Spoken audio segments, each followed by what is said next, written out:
Vamos a iniciar. Saludamos a todos los que nos ven por internet y vamos a orar. ¿A quién le gustaría orar? De los que estamos aquí. ¿Quién? Luis, adelante.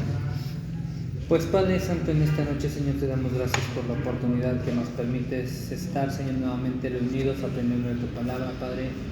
Te pedimos, Señor, que nuestra mente y nuestros pensamientos se aclaren, Padre, para que podamos entender todo lo que nos quieres enseñar el día de hoy, Padre. Agradecemos el habernos cuidado en estos días y te pedimos que tu amor y tus bendiciones, Padre, sean en cada uno de nosotros todos los días, Padre. Te lo pedimos esta noche en el nombre de tu Hijo amado Cristo Jesús. Amén. Amén. Bien, pues vamos a ver hoy Romanos 14 a partir del versículo 13. Entonces vamos a leer del 13 al 23, es decir, al final del capítulo. Y pues vamos a ir leyendo un versículo cada quien. Dice, empezamos con Luis, del 13 al 23. Así que ya no nos juzguemos más los unos a los otros, sino más bien decidir no poner tropiezo u ocasión de caer al hermano.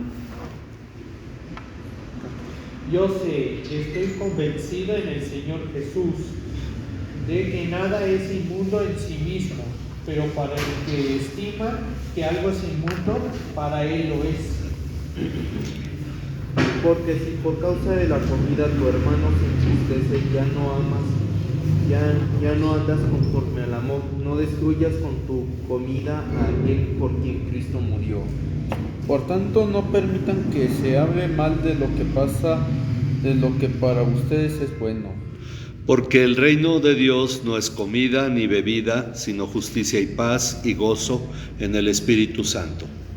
Porque el que en esto sirve a Cristo agrada a Dios y es probado por los hombres.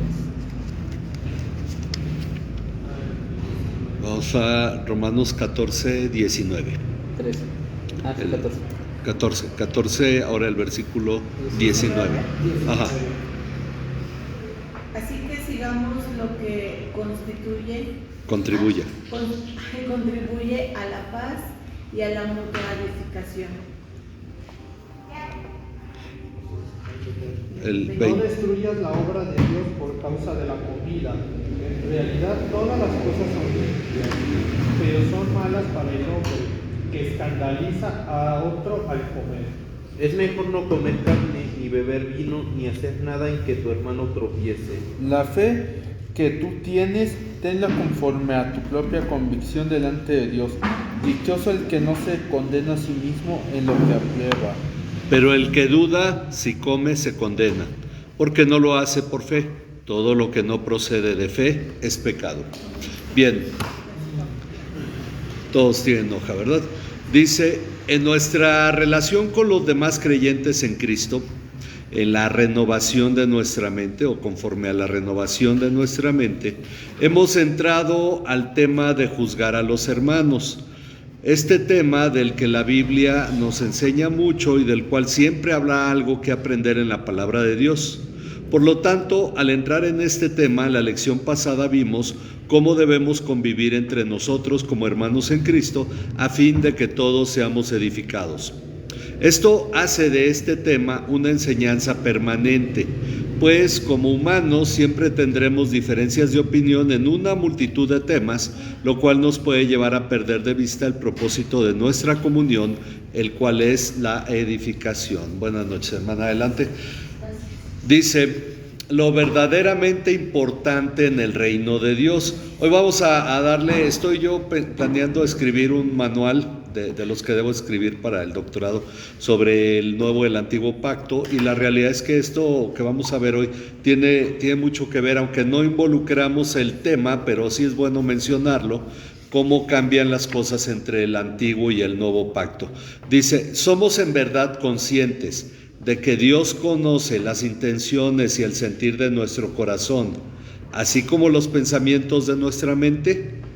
Esto no lo debemos ignorar, pues en nuestro crecimiento como cristianos nos veremos muchas veces tentados a dar prioridad a nuestros intereses personales antes que a la voluntad de Dios. Iba a poner aquí, y aquí resalto esto, iba a poner antes que el bien de los hermanos o antes que el bien común de la iglesia, pero realmente el punto no es ese, porque podríamos poner antes a los hermanos que a uno mismo, pero en un interés equivocado. Sin embargo, creo que el punto real al que debemos nosotros siempre mirar es a la voluntad de Dios.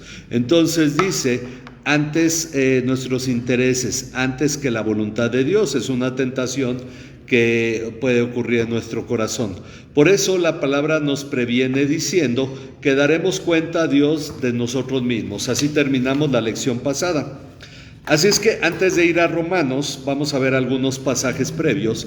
Vamos a Mateo 12:36 y empezamos con Luis. Luego Rudy, Hebreos 4:13. Luego seguimos con nuestra hermana, 1 Corintios 4:5. Y después nuestra hermana Juan 7:24. Soy feliz. Sí, hermana Félix, Juan 7:24. No, el versículo, el pasaje, no es la hermana Juana, pero hermana sería Félix, hermana Félix, Juan 7:24. Ya lo repartimos los demás, ¿ok? Para no adelantarnos tanto. Pero vamos a ver si ya los tienen. Mateo 12:36. Mas yo os digo que toda palabra ociosa que hablen los hombres, de ella darán cuenta en el día del juicio. Ok, Jesús nos dice, mas yo les digo, pero yo les digo que de toda palabra ociosa, dice en la Reina Valera, vana, dice en la Nueva Biblia de las Américas, ociosa o vana, que hablen los hombres, darán cuenta de ella, ¿cuándo? En el día del juicio. Por eso uno tiene que cuidar lo que habla. Por eso tenemos que ser prudentes con nuestras palabras, lo que decimos, y a veces con los chistes que se van sin sentido. Y todo porque no está refiriendo a que dijimos por ahí una tontería, sino a lo que afecta a otros. Ese es el punto. Lo que afecta a otros es lo que tenemos que cuidar. Decimos una broma tonta y alguien tropieza por eso, o alguien es ofendido por eso tenemos que cuidar nosotros lo que decimos. Vamos a ver Hebreos 4:13. Y no hay cosa creada que no sea manifiesta en su presencia. Antes bien, todas las cosas están desnudas y abiertas a los ojos de aquel a quien tenemos que dar cuenta. Ok, vamos a ir entonces llenando aquí, porque Hebreos 4:13 nos aclara que no hay cosa creada oculta a la vista. Vamos a ponerle a la vista, siguiendo lo que es la Nueva Biblia de las Américas.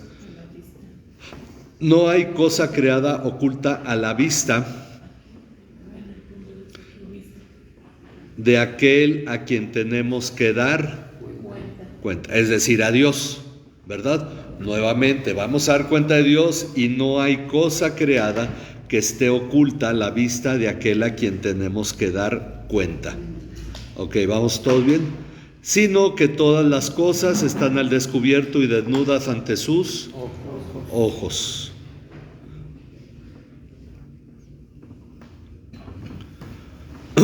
Ok, Dios se da cuenta de todo y vamos a dar cuenta de ello. Pero luego vivimos como si Dios no se diera cuenta de las cosas. Ok, esto es importante. Por esa razón es importante ver en 1 Corintios 4:5. Así que no juzguéis nada antes de tiempo, hasta que venga el Señor, el cual aclarará también lo oculto de las tinieblas y manifestará las intenciones de los corazones. Y entonces cada uno recibirá su alabanza de Dios.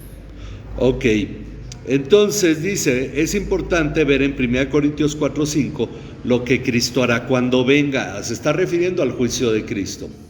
No en este tiempo, sino cuando venga. Dice, Él sacará a la luz las cosas ocultas en las tinieblas. Bueno, es nuestros pensamientos, nuestras intenciones. Él sacará a la luz las cosas ocultas. Obviamente no es como dijo o como lo pone Chick, de que cada uno lo ventanean delante de toda la multitud, ¿no? Y ahí estamos, bueno, en la eternidad, entonces tenemos tiempo para ver la vida de cada uno, ¿no? De los que han existido. No, pero no es de que en una megapantalla va a aparecer tu vida y diga, sí, esta fue tu vida, y no, sino que al estar frente a Cristo, Él sabe lo que pasó en nuestro interior. Por eso dice, Él sacará a la luz las cosas ocultas, obviamente delante de cada uno, en las tinieblas, y también podrá de manifiesto, bueno, me gustó más el término, las intenciones. Aquí dice, los designios. ¿No pueden ser los pensamientos? Bueno, y pondrá de manifiesto las intenciones de los corazones. Los pensamientos, dice... Él dice que no sería mejor ponerlo así. Él sacará a la luz las cosas ocultas en las tinieblas, También pondrá de manifiesto los designios, bueno, puedes ponerle los pensamientos, pero en realidad es que habla de las intenciones del corazón. Es decir, una cosa es lo que pensamos, otra es la intención con la que hacemos las cosas. Hoy voy a ir a la iglesia, ¿por qué? Porque fulano me debe dinero y segurito ahí sí lo agarro. Y Dios conoce que el ir a la iglesia no tenía nada que ver con glorificarlo a Él, sino con un asunto personal. Entonces tenemos nosotros que darnos cuenta que Dios ve esas intenciones o esos designios de los corazones. Lo que nos dice es que no debemos juzgar antes de tiempo. Así que no debemos juzgar antes de tiempo. Es la número 4.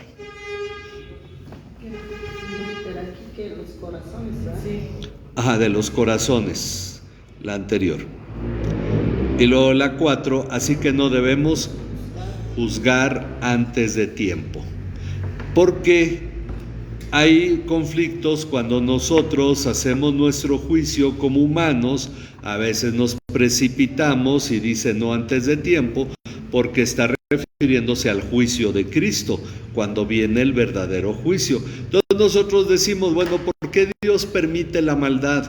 Él lo va a juzgar y lo va a castigar. En su momento, por eso dice no juzguemos antes de tiempo, porque tampoco nosotros tenemos todo el contexto de por qué la gente hace lo que hace. Esa es una realidad. Veamos lo que nos dice Jesús precisamente sobre esto en Juan 7:24.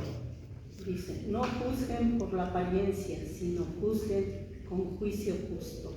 Ok, entonces de acuerdo a Juan 7:24, como humanos, cuando juzgamos a otros, nos encontramos ante el riesgo de hacerlo según ¿qué? Las apariencias. Las apariencias. Cosa muy, muy común cada vez que juzgamos a una persona, pero en realidad no sabemos qué está pasando en su entorno. Y luego dice, y no con justo juicio.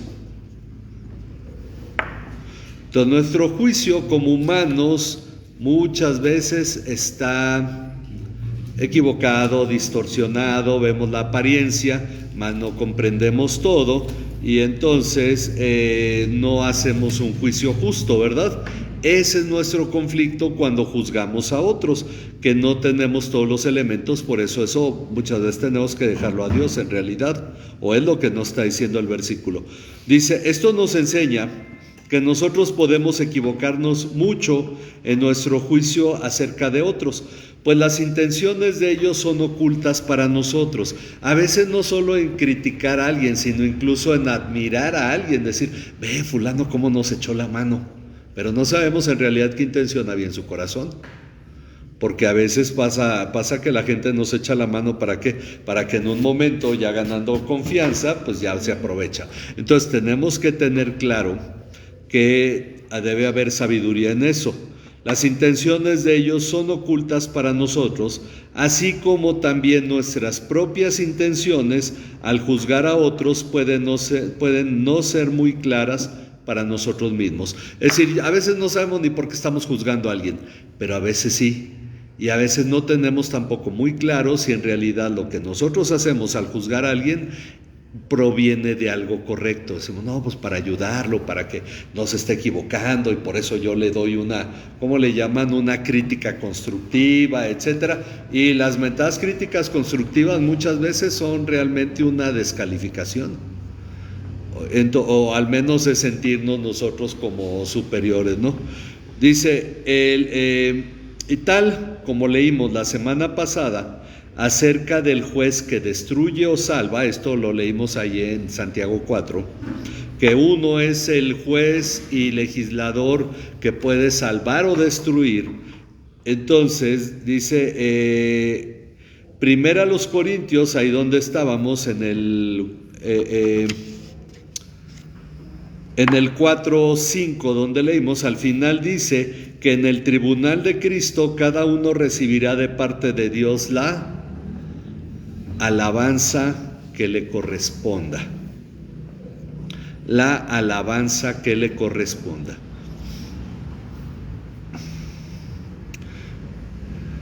La alabanza que le corresponda. Es interesante porque no habla de castigo, al menos no en cuanto al cristiano, y así entonces a cada uno le dará el castigo que le toca. No, sino que nosotros como cristianos recibiremos de Cristo, y esto ya no es un asunto que debe amedrentarnos, sino motivarnos. En el juicio final recibiremos de Cristo la alabanza que nos corresponda por nuestra fidelidad a Cristo. Esta alabanza, vamos a ver ahora, seguimos con Abisai. 1 Pedro 1, del 6 al 7. Y bueno, ahorita seguimos con más pasajes. Vamos a ver qué dice 1 Pedro 1, del 6 al 7. En lo cual ustedes se regocijan grandemente, aunque ahora por un poco de tiempo, si es necesario, sean afligidos con diversas pruebas, para que la prueba de la fe de ustedes, más preciosa que el oro que perece, aunque probado por el fuego, sea hallada que resulte en alabanza, gloria y honor en la revelación de Jesucristo. Ok, la revelación de Jesucristo es la segunda venida de Cristo.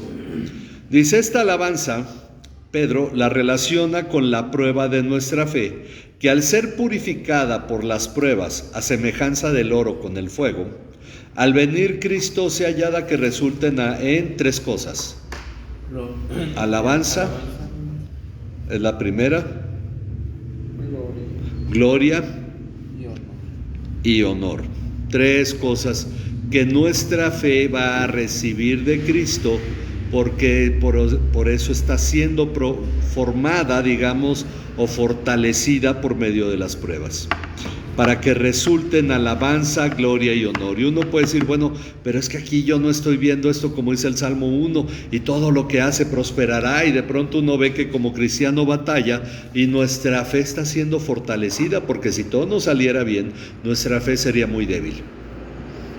Pero entonces Dios está formando nuestra... Recuerden una cosa, muchos cristianos pierden de vista el hecho de que esta vida no es más que una preparación para la eternidad.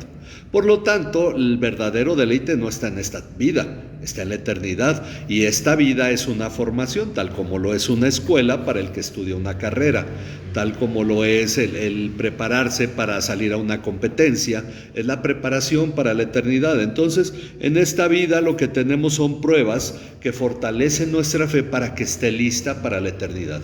Cuando Cristo vuelva, Él alabe de gloria y de honor a nuestra fe. Esto es lo que está planteando Pedro. Por eso todos compareceremos ante el tribunal de Cristo, todos daremos cuenta de nosotros mismos delante de Dios. Ok, ahora dice, así que cuando se establecen discusiones debido a la falta de buen discernimiento, pueden surgir muchos conflictos, y es por esa razón que la carta a los Romanos nos señala la responsabilidad que tenemos como cristianos, que cada uno daremos cuenta a Dios, tema que no se predica mucho, pues se ha creado la falsa idea de que no hemos de ser juzgados porque ya somos cristianos. Más, como decíamos la clase pasada, con la idea de que me voy en el rapto y nadie me va a juzgar a mí porque yo ya estaré con Cristo. Sin embargo, la Biblia dice, todos compareceremos ante el tribunal de Cristo. Ok, Ahora, no hemos leído ni un versículo, no hemos usado ni un versículo de Romanos 14. Vamos ahí, porque ya empezamos aquí. Solamente estuvimos concluyendo el tema para llegar al punto del versículo 13. Dice, y ya que las cosas son así, el pasaje de hoy nos dice que, ahí me faltó un que debemos entonces dejar de juzgarnos. Dice, por tanto, ya no nos juzguemos los unos a los otros. Entonces, debemos de dejar de juzgarnos unos a otros. Y decidamos qué. No poner No poner tropiezo u ocasión. Ajá, no poner obstáculo, vamos a ponerle. No poner obstáculo.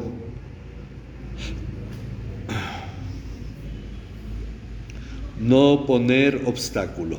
Ok, vamos a decidir ya no juzgarnos y no ponernos obstáculo o piedra de tropiezo al hermano, porque habla del que es cristiano.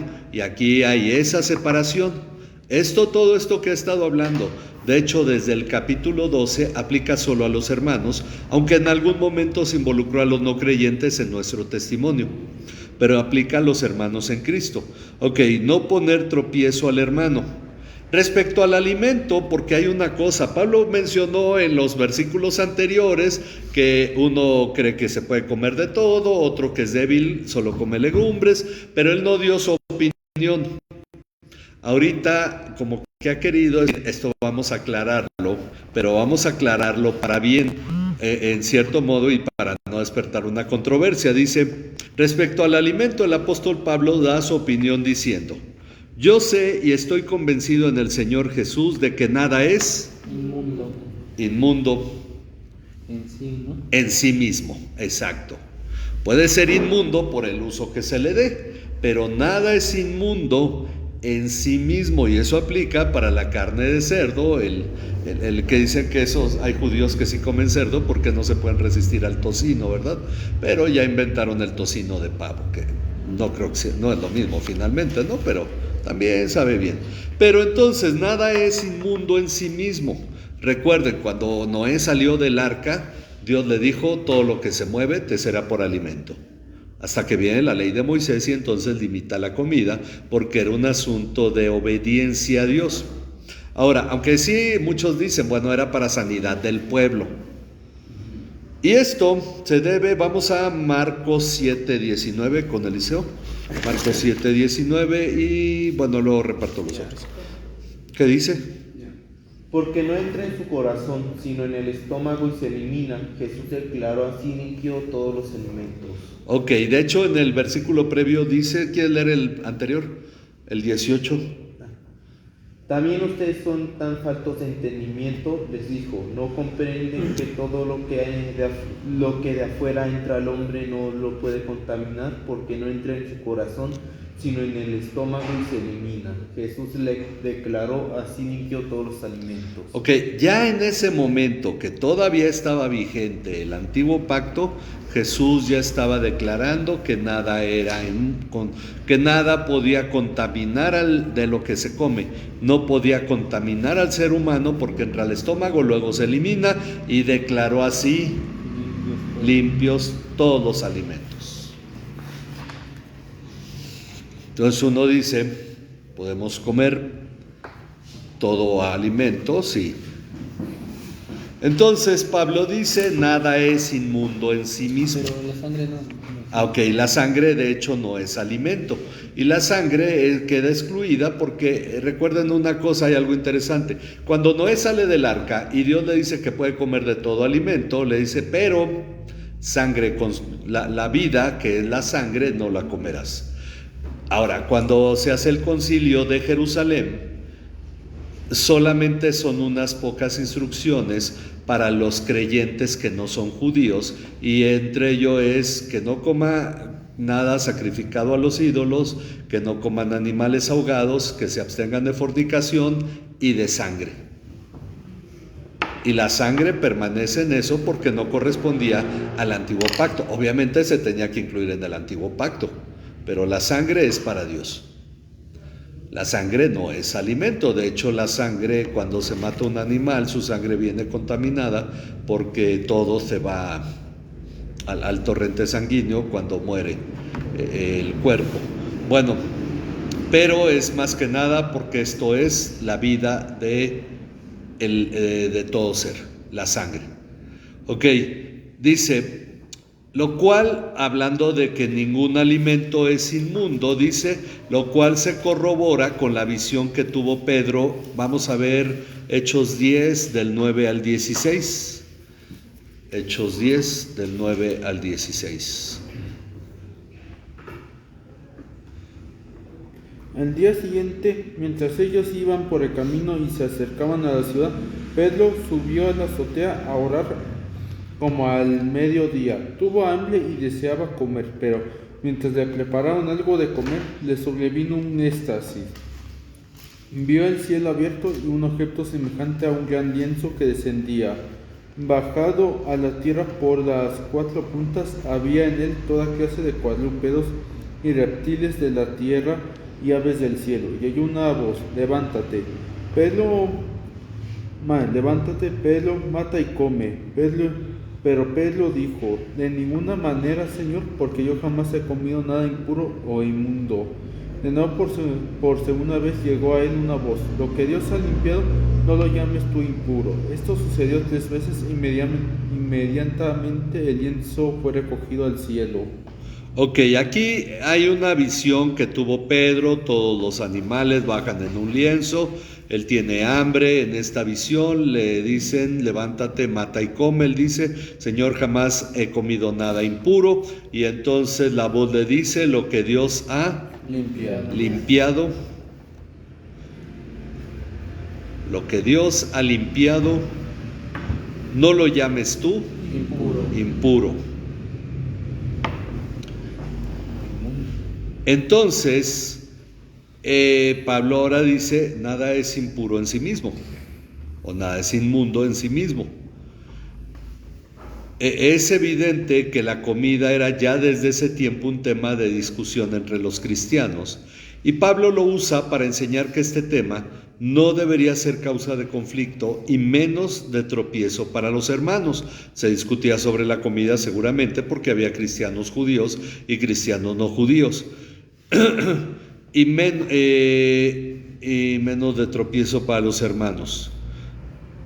Por lo tanto, tal como lo dijo previamente en los versículos 5 al 6, cuando habla de que cada uno tenga su propia convicción, dice ahí, leo el 5 y 6, dice: uno juzga que un día es superior a otro, otro juzga iguales todos los días, cada cual esté plenamente convencido según su propio sentir. Estar convencidos. Bueno, como lo dijo previamente en estos versículos, cada uno debe estar convencido sobre lo que aprueba, pues lo que hace, lo hace para el Señor, tal como también lo dice 1 Corintios 10:31, que dice, vamos con Luis, 1 Corintios 10:31. Y luego vamos a ir a el 12, me brinqué uno. Ah, sí. Bueno, dice: pero fiel a lo que ha enseñado, Pablo dice: pero para el que estima que algo es inmundo, para él lo es. Ok. Bueno, pensando en esto, nada es inmundo en sí mismo. Alguien está convencido que algo es inmundo, para él lo es. Ok, que se quede con su concepto. Lo que está diciendo es que, vemos primero que todo esto seguramente había algo que era motivo de discusión, pero cada uno debe estar convencido de lo que aprueba, pues lo que hace lo hace para el Señor, como dice 1 Corintios 10:31, que dice: sí, pues coméis o bebéis o hacéis otra cosa, hacedlo todo para la gloria de Dios. Ok, sí, pues coméis o bebéis. Si ustedes comen o beben, háganlo todo para la gloria de Dios. Entonces, esta es la cosa: si no como o si me abstengo de algo, lo debo hacer para la gloria de Dios. Ahora, así que si alguien estima que algo es inmundo y decide no comerlo, esto debe poner fin a toda discusión. Esta es una cuestión en lo espiritual. No estamos hablando de una dieta alimenticia, no, es que este hace daño, tiene gluten, y que como los que dicen es que ya adultos ya no debemos tomar leche y es malo, pero eso no lo estamos haciendo por Dios, lo estamos haciendo porque a alguien pues se le ocurrió una vez que ya los adultos no deben tomar leche y empieza toda esta situación, pero eso no tiene nada que ver en lo espiritual. Entonces son temas extras, pero no había en aquel tiempo ese tipo de temas, ¿no? Nadie se levanta a las 6 de la mañana a salir a correr y a hacer ejercicio. No había ese estilo de vida, y por lo tanto en la comida tampoco era de, pues voy a hacer dieta, y no existía tal cosa. Entonces por eso no cabe ese tema. Pero entonces dice, si alguien decide no comer algo porque lo considera inmundo, fin de la discusión. La razón por la que esto no debería ser causa de discusión es que si por causa de la comida tu hermano se entristece, ya no andas conforme al amor. Conforme al amor.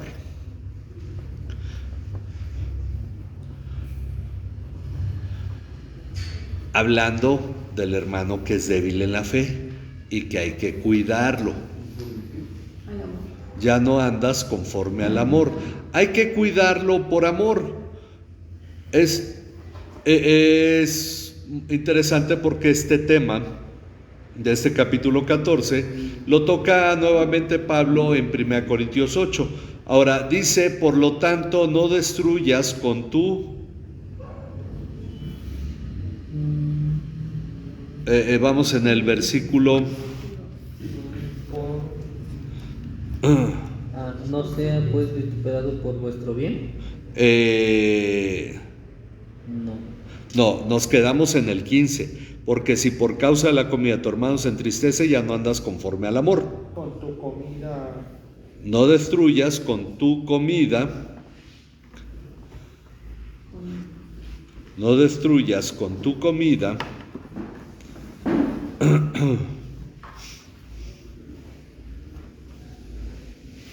Aquel por quien Cristo murió. Ok. No destruyas con tu comida aquel por quien Cristo murió.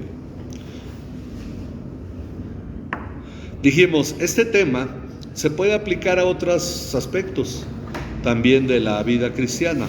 Al decir con tu comida, se refiere a lo que tú apruebas y lo estableces como regla cristiana, pues en realidad nada es impuro en sí mismo. Entonces, no, si puedes comer de eso, no, pero es que nunca he comido. No, pues lo vas a comer, y luego hasta anda... Es como los puritanos prohibiendo festejar Navidad, ¿no? Ok, no lo quieres festejar, no lo festejes, pero lo prohibieron en Inglaterra y metían a la cárcel al que es el domingo, en Navidad descansaba y no iba a trabajar, y estableciendo una regla impuesta, ¿no?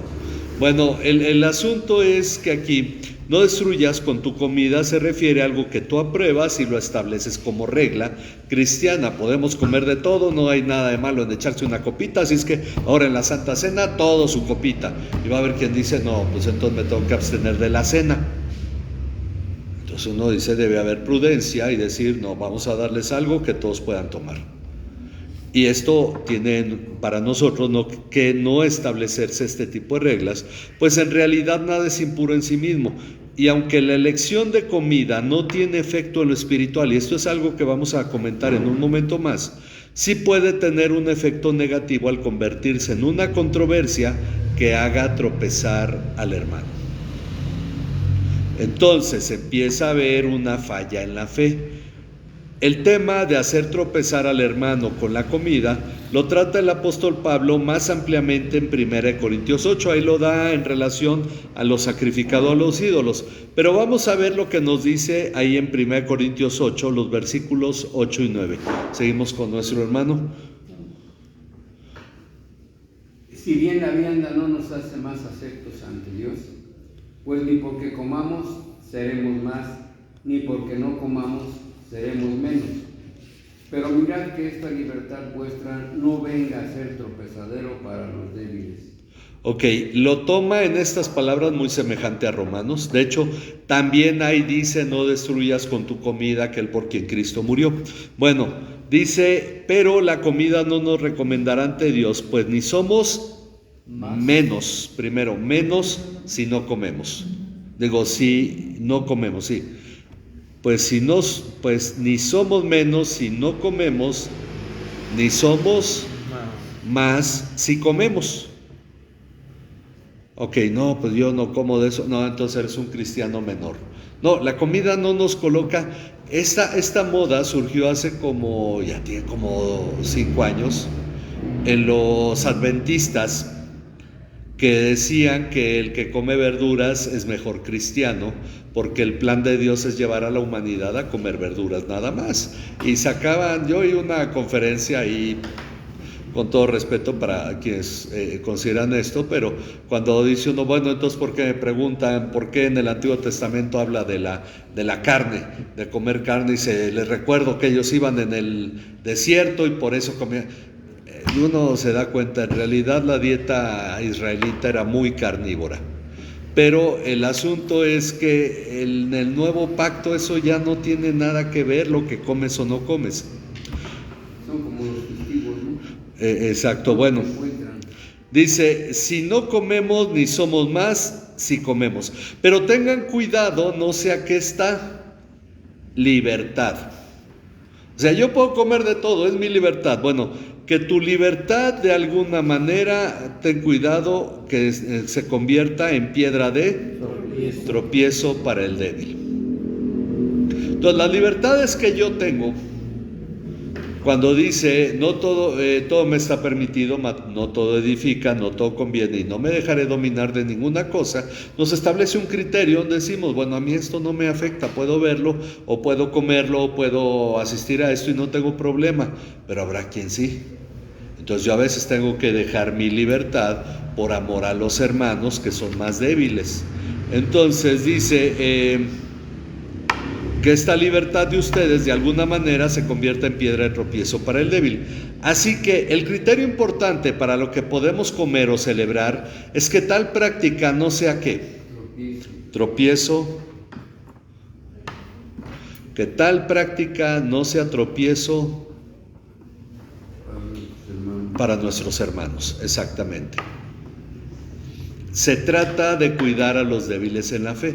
De hecho, en 1 Corintios 8, cuando Pablo habla de esto, dice, bueno, pero si yo tengo mi libertad, ¿por qué la debe ver afectada por el hermano que es débil? Y entonces dice, para que tu comida no destruya aquel por quien Cristo murió. Quiere decir, renunciamos a un derecho que tenemos con tal de edificar a otros. Y eso es importante.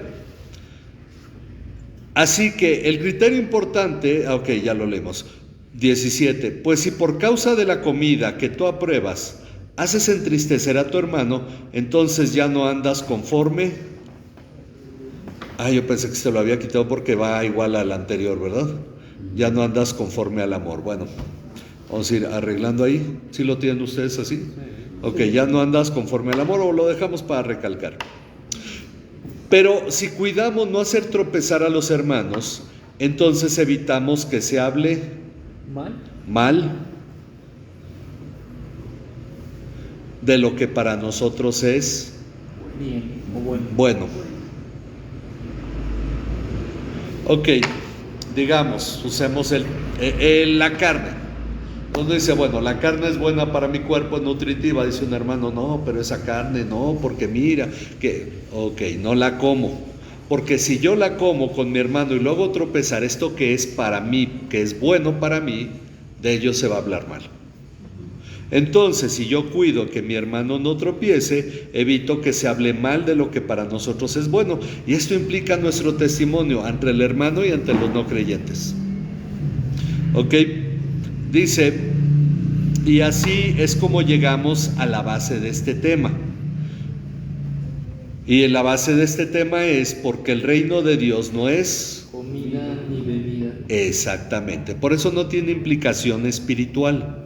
No es comida ni bebida. No creemos como Rebecca Brown, que dice que después del diluvio, pues como la humanidad disminuyó y había muchos demonios, entonces Dios le dijo a Noé que podía comer carne porque la carne tiene una proteína que ayuda a luchar contra los demonios.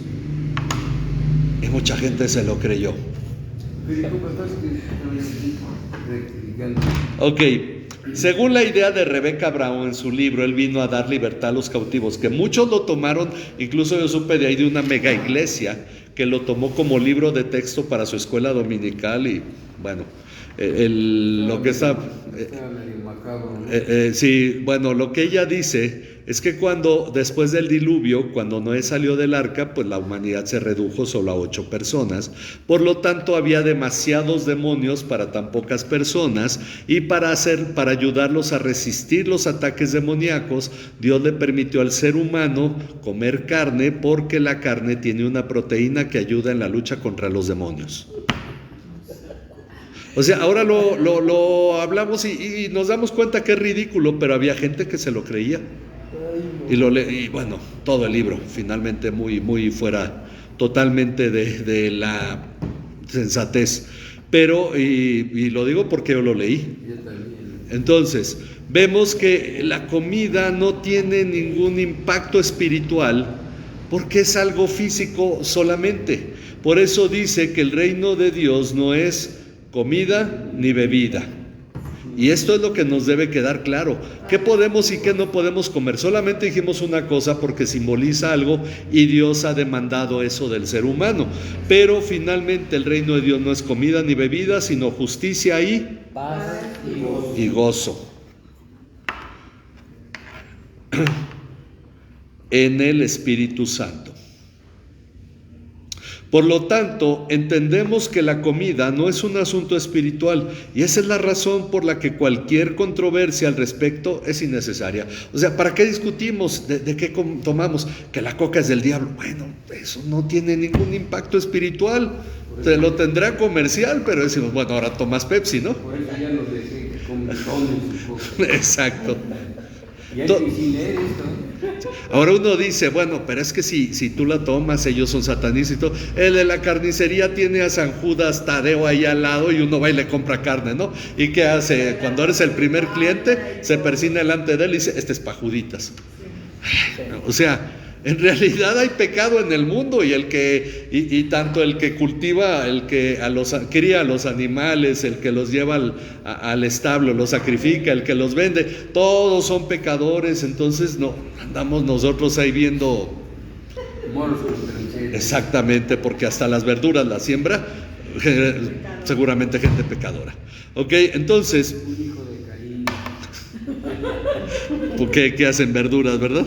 Y uno podría decir, no, pero Abel era el que agradó a Dios y era los animales. Bueno, no se los comían en ese tiempo, pero usaban la lana para la ropa. Bueno, dice en el 20, ¿verdad? Ok, por lo tanto, aquel que sirve a Cristo no haciendo tropezar al hermano es, vamos a ponerle ahí, aceptable, bueno, vamos a ponerle agradable o aceptable a Dios. Es agradable o es aceptable a Dios. Eso es lo que importa. Yo busco no hacer tropezar a mi hermano, soy aceptable a Dios y aprobado por los hombres.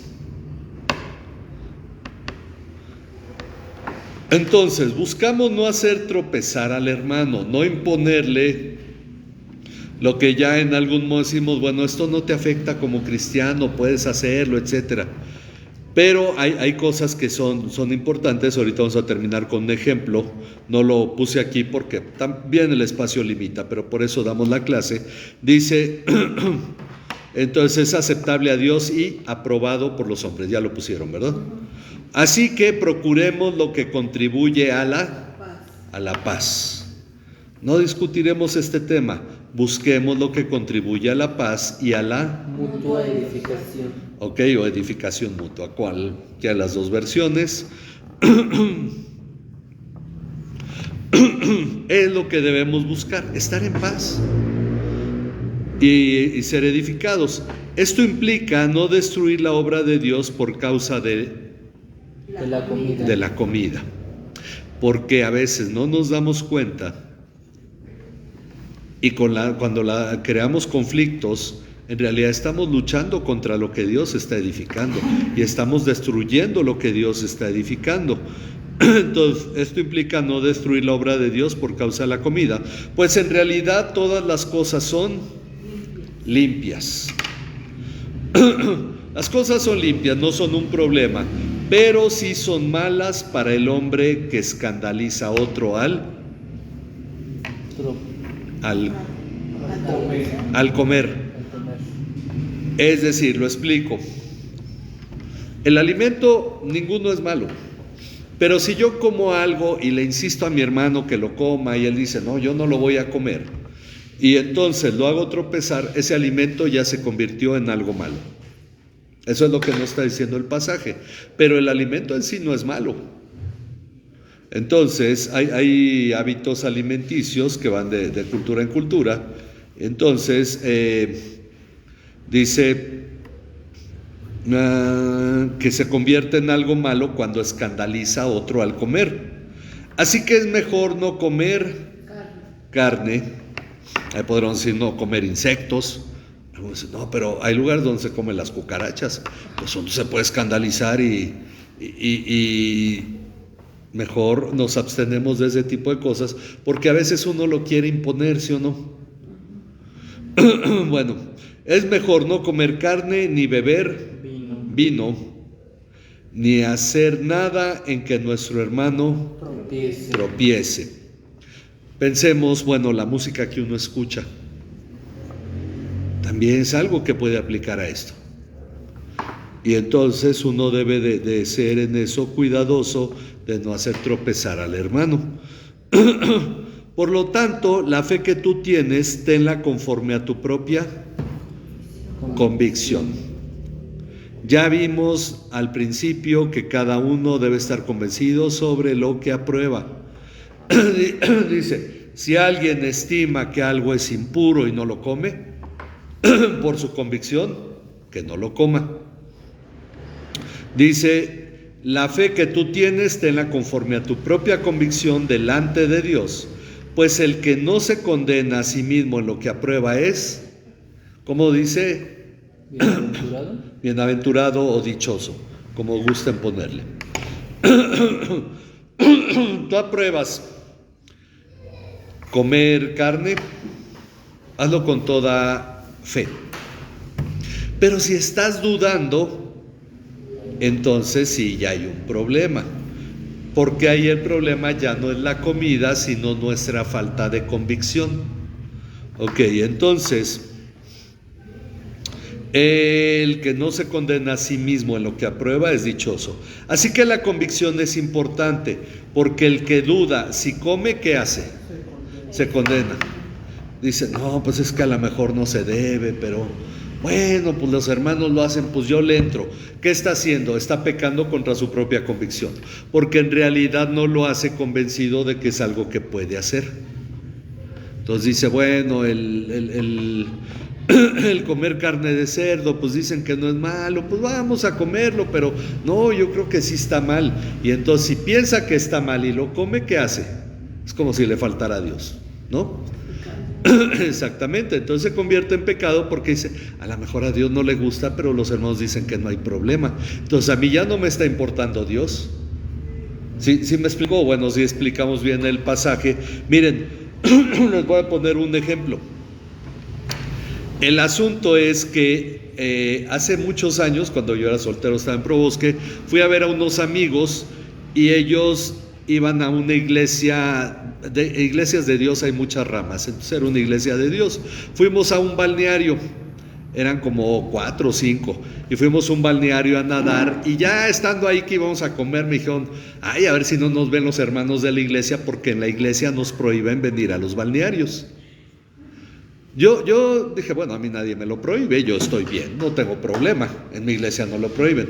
Pensando en esto después, no en ese momento, no se los dije, solo los escuché, dije, bueno, ellos estaban pecando. Ir al balneario no es malo en sí, pero si es una regla en tu iglesia que te prohíbe ir al balneario y tú lo haces, ¿qué estás haciendo? Estás desobedeciendo una regla de tu iglesia. Innecesaria, sí, pero finalmente, y equivocada, podríamos decir también una imposición sobre algo que finalmente la gente termina haciendo. ¿Y qué estás haciendo al poner esta regla? Hacerlos caer en pecado porque lo hacen. ¿Los quién pecan más? Pero el punto es que quienes pecan son quienes van al balneario. El que pone la regla no, impone algo que finalmente no puede contra los apetitos de la carne, contra el pecado, los apetitos del pecado. Pero ellos desobedecen, es pecado. ¿Sí me explico? Porque sabían que estaba mal ir al balneario. Ahora, ¿para mí era pecado? No, porque yo no estaba rompiendo ninguna regla o desafiando a ninguna autoridad espiritual. ¿Sí me explico? Entonces, como si decimos, bueno, aquí en la iglesia no se mastica chicle, está prohibido. ¿Alguien mastica chicle? Está pecando. Pero si no ponemos la regla y alguien mastica chicle, que luego nos los encontramos ahí bien metidos, ¿no? En la orillita de la silla donde está más difícil de quitar. Sí, en el... Bueno, para no dormirse, para estar despiertos. Sí. Que bueno, el asunto es que ya hasta era lonche luego lo que traían. Pero es cierto, esto es una cosa. Y luego, como es coca, es peor. Bueno. Y ahora, digamos que del otro lado, de los que prohíben todo. Ajá. Ok, pongámoslo en esta forma. Hay iglesias donde es obligatorio para la mujer traer la cabeza cubierta. Si entra una hermana y no se cubre la cabeza, ¿qué está haciendo? Desobedeciendo, lo cual lo convierte en pecado, ¿verdad? Entonces, bueno, esa es una cuestión. La otra es la duda, ¿sí? También que vayan vestidas de falda. Exactamente, porque si va con pantalón, está rompiendo una regla que en cierto modo es desafiar a la autoridad y eso ya constituye pecado. Pues, pero no pasa nada, se puede hacer. Porque es cierto, dice la Biblia que el hombre no usará ropa de mujer y la mujer ropa de hombre. Ahora, cuando una mujer usa pantalón de mujer o de hombre. De mujer. Pues entonces está usando ropa de mujer, ¿verdad? Pero muchos se quedan con la idea que el pantalón primero le vino al hombre y luego le vino a la mujer y por lo tanto el usar pantalón. Pero los zapatos de tacón, ¿quién los usó primero? Los hombres, los reyes europeos, ¿no? Y ahora ningún hombre va a traer zapatos de tacón, ¿verdad? Decir, esos son de hombre. No, y Sí. si no, ya van con otra mentalidad. Exactamente. ¿No? Y como los países orientales anteriormente usaban vestido. Las túnicas, sí, y en algunos países, incluso en Escocia, pero en otros lados los hombres usaban falda o vestido, la túnica, exactamente. Ahora, pero lo que vemos es que ya si ustedes se dan cuenta cómo hay una relación en lo cultural que lleva a un punto que no afecta en lo espiritual. El punto es cuando esto termina siendo para nosotros tropiezo, porque detrás de ello lo que hacemos es desafiar a Dios. ¿Sí me explico? Eso es. Y pastor, en un caso como los testigos Ajá. que y creen en el verdadero Dios, Ajá. ¿ahí también es pecado? Bueno, si no tiene salvación todavía, pues creo que no hay un contraste. Se ponen unas reglas bien terribles ahí. Sí, pero como ellos aún no han nacido de nuevo, Ajá. ellos están enfocados en lo terrenal. Entonces, Pero Dios, ¿qué mire eso? ¿Qué juzgará? Es que aún no han creído en Cristo, lo demás es secundario.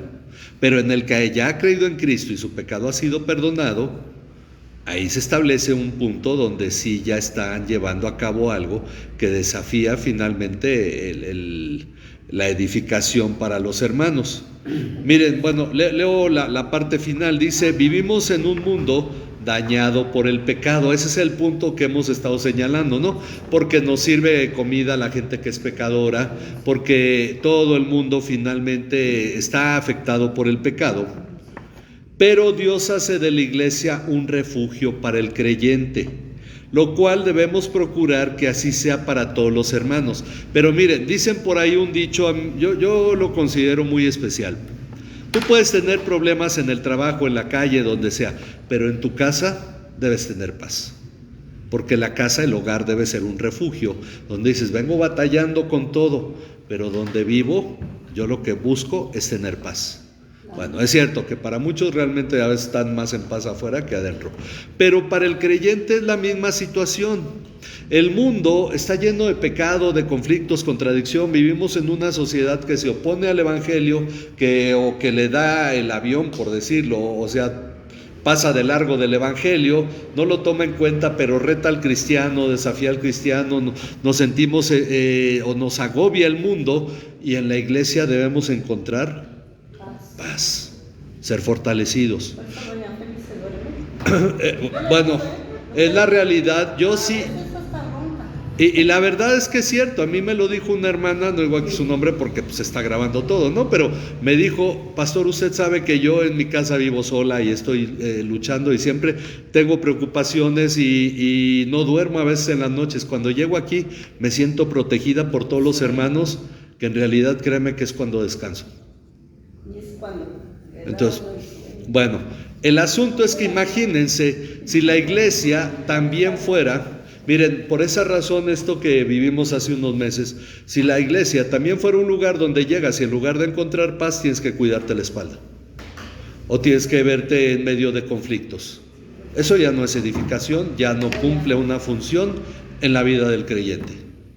Por esa razón la Biblia es muy tajante, porque no es el único capítulo, no es el único libro que habla de eso. De hecho, la Biblia habla más de la comunión entre hermanos de lo que habla del evangelismo, la relación al interior de la iglesia. Yo por eso considero que es equivocada esa idea de que la iglesia en sus cuatro paredes y que no sale, porque la fortaleza espiritual que la iglesia le da al creyente es lo que tiene para compartir al mundo afuera. Entonces, dice, vivimos en un mundo dañado por el pecado, pero Dios hace de la iglesia un refugio para el creyente, lo cual debemos procurar que así sea para todos los hermanos. Por lo tanto, somos llamados a la paz y la edificación, no imponiendo reglas innecesarias que hagan que nuestro hermano tropiece, porque llega a dudar y eso lo hará pecar. Pues romperá una regla innecesaria, pero regla al fin. Entonces, por eso, lo que la palabra dice es, este asunto, ¿es la comida, es algo espiritual? No, bueno, ok, ¿por qué poner reglas respecto de eso? Si vas a hacer que hermanos dudando coman o dejen de comer de algo, y ya están dudando, y lo que no proviene de fe, sino que está en la duda es pecado. Eso es a lo que Pablo está llevando a la iglesia de Roma a entender. Entonces, no sé si hay alguna pregunta. Ok, bueno, pues vamos a terminar entonces, vamos a orar. Les recuerdo a los que nos ven que tenemos el sábado el curso 2 de 11 a 5 de la tarde. El próximo sábado el curso 2 de 11 a 5 de la tarde. El sábado siguiente, dentro de 2 sábados, tenemos la comida de adolescentes y jóvenes, y dentro de 3 sábados tenemos la cena de matrimonios. Entonces, pues a cada uno ya les animamos a organizarse para participar en lo que le corresponde. Ok, entonces animamos a cada uno de los hermanos para participar del curso 2, del curso 2, todos los que ya terminó en el curso 1. El domingo, este próximo domingo, tenemos el curso 4. Todos los que han tomado el curso 2, los que lo tomen este sábado, y los que han terminado el curso 3, los esperamos el domingo para que participen del curso 4, porque este dura, pues son 4 por 4, 16 domingos, 4 meses. Entonces, en realidad todo el curso dura 8 meses, vamos a ver la mitad. Por eso quiero que se vayan agregando todos los que vayan pudiendo, porque voy a reiniciar el curso hasta el próximo año. Ok, entonces, bueno, vamos a orar, vamos a ponernos en las manos de nuestro Dios. Padre, agradecemos tu bondad y cuidado hacia nuestras vidas y el que tú has puesto tu palabra para que nosotros tengamos dirección sobre las cosas que hoy hablamos. Padre, danos sabiduría para que podamos nosotros hacer lo que contribuya a la paz y a la mutua edificación, Señor, para que nosotros, Señor, haya sabiduría para no poner tropiezo al hermano, sino en verdad buscar su edificación, que sea a través de la comprensión de tu palabra y no por imposiciones, que cada uno vaya tomando las decisiones correctas, Señor, que demos a cada uno, Padre, la enseñanza correcta que le permitirá cambiar su manera de pensar, renovar su mente, para que su vida cambie, Señor, como lo estamos viendo en tu palabra. Gracias por cada uno de los que participan de este estudio, gracias por mis hermanos aquí presentes, por los que a la distancia ven el estudio, te pedimos sea edificación para cada uno. En el nombre de tu Hijo Jesucristo, nuestro Señor y Salvador. Amén. Amén. Dios les bendiga, hermanos, les guarde. Y les recuerdo, el viernes a las 11 tenemos también de manera presencial este estudio. Dios les bendiga. Bueno, tengo una pregunta a la hermana Mari. Bueno, el asunto de la sangre, pues ya lo vimos, lo comentamos, no sé si salió en el momento que hablamos de ello, pero bueno, podríamos decir que es lo único que en el Concilio de Jerusalén, y hablando Dios a Noé, pues le habló sobre la sangre, que esa corresponde a Dios. Ok, por lo tanto, pues podemos comer todo lo demás.